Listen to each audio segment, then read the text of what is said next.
Então, tem uma história absolutamente fantástica para começar a nossa conversa de hoje. E o melhor de tudo é que ela é totalmente real. É sobre um homem que ganhou o prêmio principal da Loteria Nacional, lá na Espanha. Nossa, sim. Essa história é um clássico absoluto e muito reveladora. Demais, né? A gente tá falando de muitos milhões de euros. Aí, bom, quando os repórteres finalmente conseguiram chegar perto dele no meio daquela festa toda, eles fizeram a pergunta mais óbvia do mundo. Eles queriam saber qual foi o segredo, como ele escolheu aquele número premiado. A famosa pergunta que todo mundo quer fazer para um ganhador de loteria. Exato. E o detalhe fundamental para essa nossa imersão de hoje é que o bilhete vencedor terminava no número 48. E a resposta que ele deu para os jornalistas, olha, ela deveria ser estudada nas aulas de psicologia básica. É praticamente um tratado sobre como a mente humana funciona. Sim, eu fico chocada toda vez que eu lembro. Ele olhou super sério para os repórteres e disse que, foi um sinal divino. A explicação lógica dele foi simplesmente que ele tinha sonhado com o número 7 por 7 noites seguidas. E como ele se considerava um homem, assim, muito pautado pela lógica, ele resolveu fazer as contas, né? Isso mesmo. Ele falou que, 7 vezes 7 é 48. Então ele pegou o dinheiro dele e apostou tudo no 48. Caramba. E o que realmente captura a atenção da gente nessa história toda não é nem a sorte astronômica do cara, sabe? Nem o fato de que ele errou uma tabuada de escola primária. O mais maluco é o motivo dele ter inventado isso. Exatamente. O que importa aí é a necessidade implacável que o cérebro dele teve de criar uma justificativa para o prêmio. Ele simplesmente era incapaz de olhar para as câmeras e falar que foi puro acaso, que ele jogou qualquer número e deu sorte. A mente dele exigia uma narrativa, né? Com certeza. O cérebro precisava de um padrão claro de causa e efeito, mesmo que a premissa matemática fosse um absurdo completo.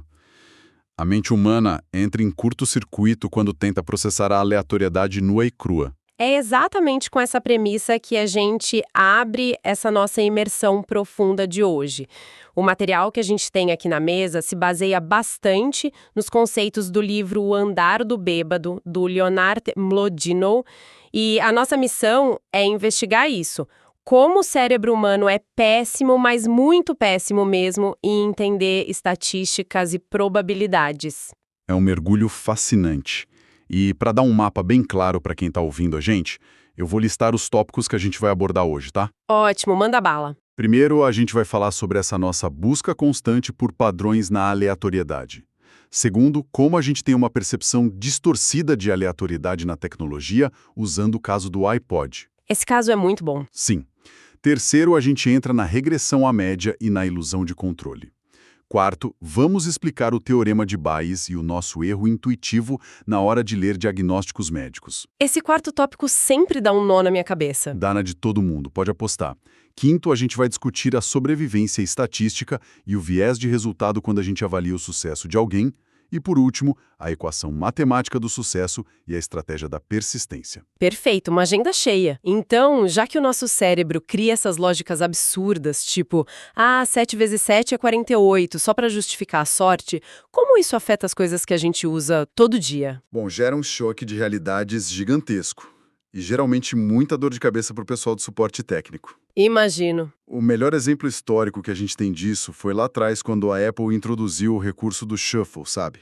A reprodução aleatória de músicas nos primeiros modelos do iPod. Nossa, o clássico iPod. A proposta parecia simples, né? Cristalina. A engenharia pensou em um software que utilizava um algoritmo puramente matemático para escolher as músicas de forma aleatória, sem viés nenhum. Mas olha, quase imediatamente depois do lançamento, os fóruns da internet e o atendimento ao cliente foram inundados de reclamações. Deixa eu adivinhar. As pessoas achavam que o sistema estava quebrado? Exato. Os usuários juravam, de pés juntos, que a reprodução não era aleatória de verdade. A principal reclamação era que algumas músicas se repetiam muito rápido, ou que o aparelho tocava, um bloco de 3 ou 4 faixas do mesmo artista em sequência. E na cabeça de quem tá ouvindo, se tocou a mesma banda 3 vezes, o algoritmo só pode estar viciado, né? É o que a intuição diz. Mas aí a gente entra num paradoxo matemático enorme, porque uma sequência de 3 músicas da mesma banda, numa biblioteca de milhares de faixas, é, De fato, a verdadeira definição de aleatoriedade trabalhando livremente. É o equivalente matemático de ver rostos nas nuvens, né? A gente olha para a sequência e o nosso cérebro grita dizendo que achou um padrão onde não tem nada. Perfeita analogia.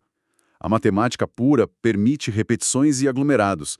Na verdade, em amostras grandes, ela até exige que isso aconteça. Se a gente jogar uma moeda para cima 1000 vezes, em algum momento vai dar uma sequência de 7 ou 8 caras seguidas. É perfeitamente normal. Mas a nossa intuição acha que o aleatório tem que ser sempre certinho, né? Igualitário. Sim, a gente acha que tem que ser perfeitamente alternado. Se não intercala, o cérebro humano acha que tem uma intenção oculta ali. Espera aí. Então me diz uma coisa. Se a matemática da Apple estava certa e os usuários estavam errados, o que a empresa fez? Eles não tinham como mandar um e-mail para milhões de clientes dando aula de teoria das probabilidades. Definitivamente não. E aí que vem a parte curiosa. Eles tiveram que deliberadamente quebrar a matemática do código. Sério? Eles bagunçaram o código só para agradar a nossa ignorância estatística. Foi a única saída viável. Os desenvolvedores entraram lá e reescreveram o algoritmo.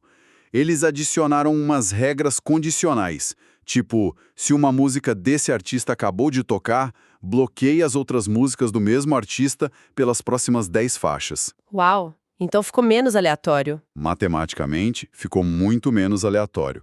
Mas eles criaram uma falsa aleatoriedade, uma ilusão de desordem para que o recurso finalmente parecesse aleatório de verdade para a mente humana. Nossa, isso revela muito sobre a gente. E confesso que me deixa um pouco preocupada, sabe? Porque se a nossa intuição falha de um jeito tão miserável para julgar uma simples playlist de música, o que acontece quando a gente aplica essa mesma falha em ambientes de alta pressão, tipo em situações de vida ou morte? Aí o problema ganha proporções bem assustadoras. Isso nos leva para a instrução militar, por exemplo. A gravidade do problema aumenta exponencialmente ali. Como assim? Tem um caso específico na nossa pesquisa sobre isso, né? Tem sim.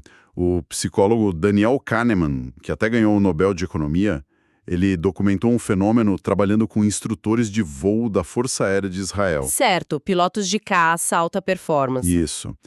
E esses instrutores eram veteranos extremamente experientes. Eles tinham uma crença inabalável que vinha da observação diária ali na pista de pouso. Eles afirmavam com toda a certeza do mundo que gritar de forma bem agressiva com os cadetes, depois de um pouso ruim, era o método mais eficaz de ensino. Porque na cabeça deles, o grito melhorava a performance no voo seguinte. Exatamente. E, por outro lado, eles acreditavam que o reforço positivo era um erro terrível. Eles achavam que elogiar atrapalhava. Sim, eles diziam que elogiar um cadete depois de um pouso perfeito estragava o piloto. Porque na maioria das vezes o cara ia lá e piorava a performance no voo logo em seguida. A narrativa do instrutor era que o elogio deixa o piloto relaxado e arrogante, sabe? E que o grito traz o foco de volta e conserta a falha. Nossa, parece uma lógica de causa e efeito tão intuitiva, né? Eu grito, o cara melhora, eu elogio, o cara piora. Onde é que tá o erro estatístico dessa galera? O erro está em ignorar um princípio fundamental que a gente chama de regressão à média. Vamos pensar na prática. O que é um pouso absolutamente perfeito num caça militar? Ah, deve ser quando tudo dá certo ao mesmo tempo. Sim, o piloto precisa estar num dia excelente, não pode ter vento cruzado inesperado, o equipamento tem que responder perfeitamente, o controle de tráfego tem que estar alinhado. É um ponto fora da curva, um alinhamento raríssimo de um monte de variáveis positivas. Entendi. Então a chance de todas essas variáveis maravilhosas se alinharem perfeitamente de novo 2 vezes seguidas é baixíssima. Exato. O próximo pouso será quase que obrigatoriamente mais comum, ou seja, um pouco pior que o pouso perfeito. E a mesma lógica vale para o pouso terrível. Ah, claro. Porque um pouso horrível significa que tudo deu errado ao mesmo tempo, né? O piloto estava exausto, o vento atrapalhou. Isso mesmo. No voo seguinte, por pura probabilidade matemática, vai ter menos variável negativa atrapalhando simultaneamente. O pouso vai ser naturalmente melhor, mais próximo da média normal daquele cadete. Caramba! O instrutor achava que estava controlando o resultado com a emoção e com o grito dele, mas ele estava só assistindo a uma variação matemática inevitável da natureza. Sim, ele achava que estava ensinando algo, mas estava só observando estatística básica acontecendo. Fascinante. A gente constrói metodologias inteiras em cima de ignorância estatística, né? E se isso já dá um frio na barriga pensando no treinamento de pilotos, quando a gente chega na medicina, a coisa atinge um outro patamar. Vamos mergulhar naquele cenário prático que o nosso material trouxe? Vamos.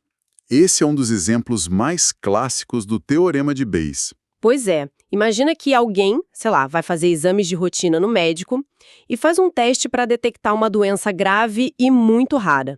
A gente não precisa citar o nome da doença aqui, mas a prevalência na população é de 1 em cada 1.000 pessoas. E o laboratório informa que o exame tem 99% de precisão. Uma precisão altíssima, em tese. Sim. Aí, dias depois, o paciente abre o envelope e o resultado dá positivo.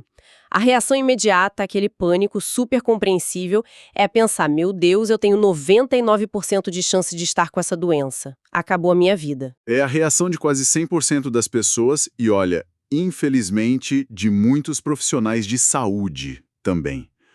Mas a realidade matemática, que é sustentada por esse teorema de Bayes, revela um cenário que é completamente diferente. Diferente como? A chance real desse paciente estar doente, mesmo segurando aquele papel positivo de um teste com 99% de precisão, não passa de aproximadamente 9%. Espera aí. Calma, vamos destrinchar isso. Parou tudo. Porque a minha intuição tá gritando que essa conta não faz sentido. Se o teste acerta 99% das vezes e eu testei positivo, como é que a minha chance de estar saudável passa dos 90%? Dá um nó na cabeça da gente. Como os médicos lidam com essa cegueira no dia a dia? Realmente dá um nó enorme. A melhor forma de entender e tirar esse nó é transformar essas porcentagens em pessoas reais. Vamos imaginar um auditório com 1.000 pessoas. Tá? Beleza. 1.000 pessoas no auditório. A nossa regra da taxa base diz que a doença afeta uma pessoa em cada 1.000. Então, dentro desse grupo, a gente tem exatamente uma pessoa doente de verdade e 999 pessoas perfeitamente saudáveis. Certo, entendi a divisão. Agora vamos testar todo mundo do auditório com esse exame super preciso. Aquela única pessoa doente vai fazer o teste e o resultado vai dar positivo. O exame funcionou e acertou o alvo. Até aqui eu acompanhei. Tem um diagnóstico verdadeiro positivo aí. Agora vem a armadilha matemática. A gente precisa aplicar o teste nas outras 999 pessoas que estão saudáveis. Como o exame tem 99% de precisão, isso significa que ele tem 1% de margem de erro. Ah, meu Deus, acho que eu tô começando a entender onde você quer chegar. Se a gente aplicar 1% de erro sobre quase 1.000 pessoas saudáveis, o teste vai gerar um falso positivo para mais ou menos 10 dessas pessoas. Nossa, a ficha caiu legal agora. No final das contas, o médico vai ter lá na mesa dele 11 resultados positivos. Aquele que é o doente real e 10 pessoas saudáveis que caíram na margem de erro estatística. Exatamente. Então o paciente desesperado lá no consultório é só mais um desses 11 resultados na mesa. Mas como só um dos 11 está realmente doente, a chance real dele ser essa pessoa é de 1 em 11, que dá aqueles 9% que eu falei. Caramba, o nosso cérebro foca na informação nova, que é o teste 99% preciso, e simplesmente ignora a probabilidade base, a raridade da doença no mundo real. Isso mesmo. A gente chama isso de negligência da taxa base. E o paciente sofre à toa por causa dessa névoa cognitiva da probabilidade. Olha, é muito desconfortável pensar por esse lado, né? Imaginar que decisões críticas de saúde podem ser influenciadas por isso. E a gente acabou de ver que a nossa intuição falha miseravelmente em hospitais. Mas a ironia é que a gente comete o mesmíssimo erro na hora de olhar para o mercado financeiro ou para o mundo do entretenimento. Sem dúvida. Nós somos craques em confundir falsos positivos gerados por pura aleatoriedade com algum tipo de genialidade intocável. Então, como é que a gente julga o sucesso das pessoas? Será que os grandes vencedores não são só falsos positivos na loteria da vida? Quando a gente entra no território de avaliar o sucesso alheio, o nosso ego e a vontade de ter heróis falam muito mais alto que os dados, sabe? A gente adora endeusar o super investidor de Wall Street, aquele gestor de fundos que bate o mercado por 10 anos seguidos. A gente cria uma aura mística em cima do cara. Como se ele fosse um guru infalível. Mas quando você joga a lente das probabilidades em cima disso, a história fica bem menos heróica. O livro tem uma analogia genial com um torneio de jogar moeda, cara ou coroa. Imagina que 100 milhões de brasileiros entrem numa competição nacional de jogar moeda. E é eliminatória. Se tira a coroa, tá fora. Nossa, uma peneira impiedosa. Metade da população do país já cai na primeira rodada. E assim vai indo. Se você rodasse a estatística no papel, depois de jogar a moeda umas 20 vezes, vai sobrar um grupo minúsculo de umas 100 pessoas no país todo que tirou o cara 20 vezes seguidas. Pra quem tá de fora, isso parece mágica, né? Imagina, a mídia ia fazer documentários sobre essas pessoas, eles iam tentar investigar a rotina matinal delas, o que elas comem, iam perguntar o ângulo exato que flexiona um pulso pra jogar a moeda. Com certeza absoluta. Mas a verdade é que elas não têm talento nenhum para jogar moeda. Elas são apenas sobreviventes estatísticos. Se você coloca um número gigantesco de pessoas participando de um ambiente super aleatório, a probabilidade pura garante que alguém em algum lugar vai ter uma sequência de vitórias absurda. É bizarro pensar que o mercado financeiro é tão parecido com isso, né? A gente coloca o cara na capa da revista Forbes, chama de gênio, mas a gente convenientemente ignora o cemitério de investidores que apostaram igual e faliram. Ignoramos totalmente o cemitério silencioso. Pessoas que leram os mesmos relatórios, assumiram os mesmos riscos e foram varridas pelo azar. Bom, imagino que muita gente liderando empresas agora deve estar bufando de raiva com a gente. Mas isso não é só em Wall Street. Acontece em Hollywood também. Nossa pesquisa trouxe o caso da Sherry Lansing, aquela executiva da Paramount. Ela produziu gigantes do cinema, tipo Forrest Gump, Coração Valente. Todo mundo dizia que ela tinha o toque de Midas. A trajetória dela é o exemplo de livro de como a gente sofre de viés de resultado. A gente tem essa mania terrível de avaliar a competência de alguém olhando só para o final do projeto. Se o filme deu dinheiro, ela era uma visionária. Se fracassou, ela virou incompetente da noite para o dia. E foi isso que aconteceu. Variáveis que ninguém controla, tipo o clima num fim de semana de estreia, mudaram, alguns filmes caros afundaram e ela foi demitida e taxada de ultrapassada pela indústria. Exato. O humor do público muda, acontece um evento esportivo que esvazia o cinema e pronto. O andar do bêbado da aleatoriedade mudou de rumo e jogou contra ela. Só que aí vem a grande ironia. Os filmes que foram desenvolvidos na gestão dela, mas que só lançaram depois que ela foi demitida, tipo Guerra dos Mundos, viraram sucessos colossais de bilheteria. Isso só prova que o faro dela e a competência nunca sumiram. Ela só atravessou um bolsão temporário de azar estatístico. Mas a sociedade corporativa não suporta a palavra acaso. Então, deixa eu brincar de advogado do diabo aqui, porque eu preciso te perguntar isso. Se a gente pedir conselhos de sucesso para um mega investidor, é a mesma coisa que pedir dicas para a pessoa que tirou cara 20 vezes na moeda? O talento da pessoa não vale de absolutamente nada. Olha, essa é a pergunta-chave. E não quer dizer que o talento não importa. Dizer que o acaso tem um peso gigante não invalida o suor e a dedicação de ninguém. O talento é a sua passagem de entrada para participar do jogo. Como assim a passagem de entrada? Nas primeiras fases da sua carreira, o teu talento é o que te destaca da multidão. O problema é chegar no topo. Quando você está disputando a vaga de presidente de uma multinacional ou uma medalha olímpica, o filtro já aconteceu. Lá no topo não tem mais ninguém incompetente. Tá todo mundo estudando 15 horas por dia e todo mundo é excelente. Exatamente. Lá no topo todo mundo é genial. E o que desempata a competição nesse nível não é mais uma diferença microscópica de talento. É quase sempre a sorte. O encontro casual no corredor que rendeu uma parceria, um vento a favor na corrida. O talento me bota na final, mas o acaso decide a cor da medalha. Perfeito. É por isso que os matemáticos têm aquela equação multiplicativa para explicar o sucesso. Como que é essa equação mesmo? Sucesso é talento vezes esforço vezes sorte, né? Isso. E olha, como é uma multiplicação, se qualquer um desses três fatores for igual a zero, o resultado final vai ser zero. Se você tem nota máxima de talento e esforço, mas a variável de oportunidade for zero, você não chega no topo extremo. Isso me faz lembrar do exemplo do Messi que a gente tem no roteiro. O talento dele com futebol é indiscutível, fora da curva total. E o esforço também. Mas teve um componente de sorte estrutural aí, porque ele tinha aquele problema de crescimento, né? E os clubes da Argentina, mesmo vendo ele jogar, se recusaram a pagar o tratamento. Pois é. A história dele poderia ter simplesmente acabado ali. Ele seria um ótimo jogador de várzea que não cresceu o suficiente para o futebol de elite. Mas aí deu aquele alinhamento aleatório de um olheiro do Barcelona estar lá, o clube europeu topar avançar tratamento médico altíssimo. Sem esse fator sorte, a variável na equação zerava. Todo o esforço dele é se multiplicado por 0, e não existir Lionel Messi como a gente conhece. Exato. Mas é justamente essa parte da conta matemática que deixa muita gente angustiada. Porque se eu controlo o meu esforço, mas não controlo o acaso, o que me sobra para fazer? Porque se a minha sorte estiver zerada hoje, o meu esforço vira pó na equação.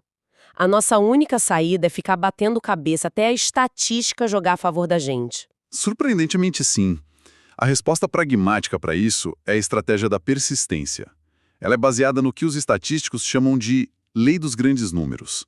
A vida não é um dado viciado que só cai no lado ruim para te prejudicar. A questão é que o dado da vida tem dezenas de lados, e você quer que caia num número bem específico. Num 6, por exemplo, para conseguir aquela promoção. Isso, numa jogada isolada, pode dar tudo errado por puro azar. E a maioria das pessoas desiste na primeira ou na segunda tentativa ruim. As pessoas dizem, não era para ser, o universo está me dizendo não. Mas a matemática diz outra coisa. A lei dos grandes números prova que quanto mais vezes você lançar esse dado, mais a sorte e o azar extremo vão se diluindo na média. A probabilidade começa a aparecer e a jogar a seu favor. Você não controla um resultado isolado, mas você controla quantas vezes vai jogar o dado de novo, mantendo seu esforço lá no topo. Controlar o que é controlável, né? As nossas tentativas. Exatamente. A persistência é o único jeito racional de domesticar a aleatoriedade. Quanto mais você tenta, mais o acaso trabalha a seu favor no longo prazo. Nossa, que forma incrível de amarrar todos esses pontos. A gente viu a Apple tentando consertar música aleatória, os militares gritando com pilotos, a matemática assustadora dos falsos positivos no médico e aquela de Hollywood que os sucessos foram parar no colo da executiva depois que demitiram ela. Tudo conectado pelo andar do bêbado. Pela aleatoriedade caótica. Fica muito evidente que o mundo funciona com essa estatística invisível. O maior alívio dessa nossa conversa, para quem acompanha a gente, é entender que nem todo fracasso pessoal é um atestado da nossa incapacidade. Às vezes o seu projeto não afundou por falta de talento. Foi só o dado que caiu no número errado naquela terça-feira. A gente só precisa garantir o esforço e continuar tentando. Tira um peso enorme das costas, não tira? Mas para encerrar, eu quero deixar uma semente plantada na cabeça da audiência. Um pensamento mais provocativo. Opa, adoro uma provocação. Qual é? Bom, se a gente entende e demonstra matematicamente que o sucesso nos extremos depende tanto do acaso e da sobrevivência estatística, como é que isso deveria mudar a forma como a nossa sociedade constrói a ideia inteira de meritocracia? Sabe, se a largada não é a mesma para todos, e os lances de dados no caminho não são iguais, até que ponto quem está no topo está lá só por puro mérito? E, mais importante ainda, como essa constatação deveria mudar a forma como a gente julga o fracasso das outras pessoas e como a gente perdoa os nossos próprios erros? Que semente pesada e necessária. É um questionamento que muda totalmente a forma de olhar para o mundo e para as nossas relações. Da próxima vez que vier aquela vontade de achar um super culpado por um erro na empresa, ou um gênio inquestionável numa capa de revista, vale a pena lembrar daquele espanhol ganhador da loteria. Quase nunca é o destino mandando recado. Quase nunca a lógica de que 7 vezes 7 dá 48 faz sentido. É sempre a bela, caótica e implacável estatística operando silenciosamente nos bastidores das nossas vidas. Muito obrigada por essa aula e por desvendar tudo isso de forma tão clara hoje. Pessoal que acompanhou a gente nessa jornada, cuidem-se. Continuem rolando os dados de vocês com muita persistência e talento e até a nossa próxima imersão. Obrigado pelo papo. Continuem jogando os dados. Até a próxima!